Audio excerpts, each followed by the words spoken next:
Magandang araw mga kaibigan. Ating ianalisa bakit biglang pinalaya ng House of Representatives itong sina Dr. Badoy at Ka Eric. Sa nakikita ko, dalawang major factors, yung petition for writ of habeas corpus sa Kongreso ay sa Supreme Court at itong petition ng mga PME graduates. Between dito, ang mas immediate effect sa mga kongresista, yung nataranta sila ng todo, ay itong manifesto ng mga PME graduates.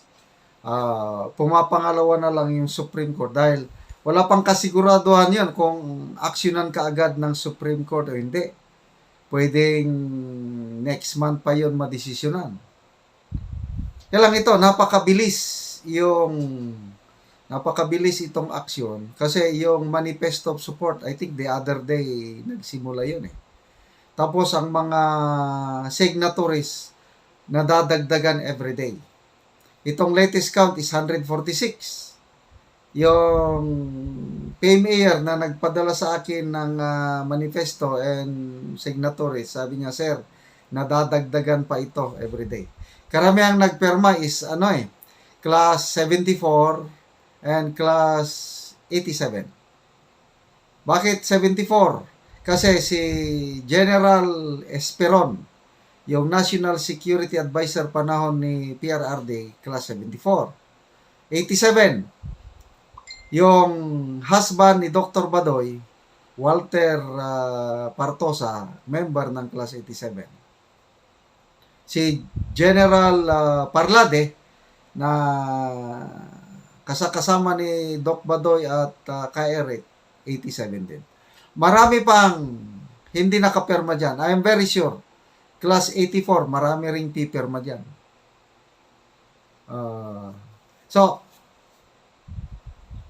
Ito, tinitignan ko itong listahan ng mga nagpirma.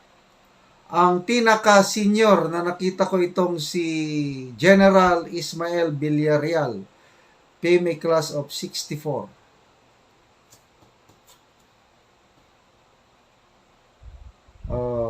And then karamihan na itong 74 na lahat sila, these are all retired generals.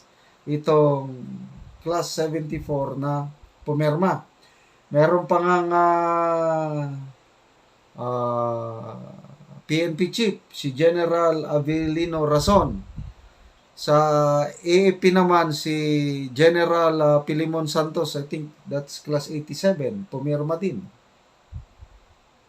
So, ito, napakalakas na manifesto. Biruin mo yan, napaka-strongly worded din yung kanilang manifesto.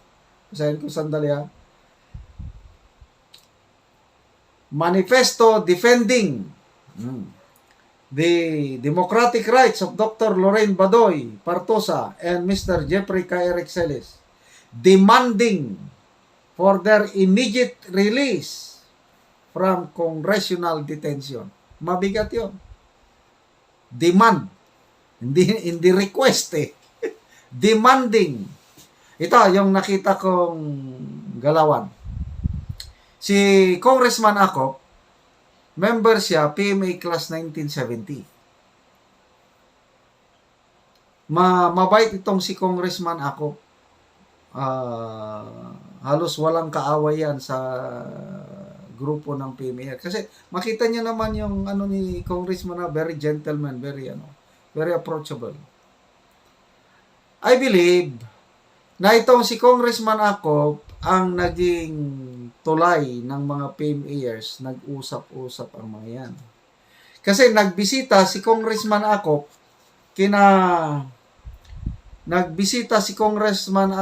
kahapon ata o today kina Doc Badoy and Ka Eric.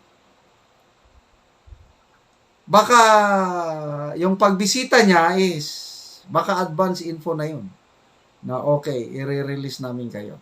Baka yun na. Kasi Basta naniniwala ko, nag-usap-usap itong mga nag-petisyon, yung nag-demand na PMA graduates, kinausap nila si General Congressman ako. Ang samahan po ng mga PMAers is matindi. Talagang cavaliers. May Cavalier Association nila is nagtutulungan ang mga yan. So, itong bosses ng initial 146, halos lahat ito, 90% retired generals. Pinaabot nila yung kanilang sentimento, pagkagalit o whatever sa nangyari kay Eric. At ito kasi si retired General Romeo B. Puquis, class 81, signatory din. Tinawag niya si Eric at Doc Badoy as the most effective propaganda machine of the government versus the communist. Kasi makita niyo naman ang galawan ni Eric at Doc Badoy nung panahon pa ni PRRD, and even up to now, kahit wala na sila sa NTF-ELCAC, dyan na lang sa SMNI, talagang very passionate sila sa pag-expose sa mga kalukuhan, recruitment, deception na ginagawa ng mga communist, at palaging naghihikayat ng mga magsusurrender. Napakarami po ang nagsurrender na mga dating NPA sa pamamagitan ni Eric at Doc Badoy. Kaya I agree nga, sila ang nasa front line sa kampanya ng gobyerno versus itong communist when it comes to propaganda. Kaya kapuri-puri ang ginawa ng mga PME graduates nga nagmanifesto. Dito mo na makikita yung power of democracy. Kahit retired na, lahat ito retired. Hindi ka pwedeng pumirma kung active ka ba. Mag-retire ka muna. Kaya lahat ito retired. But kahit retired na, very powerful pa rin. Kasi they can influence itong nasa active. Yun nga yung Army Lieutenant Colonel na nag-message sa akin. Sabi niya, wala na sir, sukang-suka na kami. Inis na kami dito sa ginagawa ng administrasyong ito. Lalo na itong desisyon ng PBBM admin na makipag-peace talks na naman with the communists. Talagang umaalma na, both retired and active.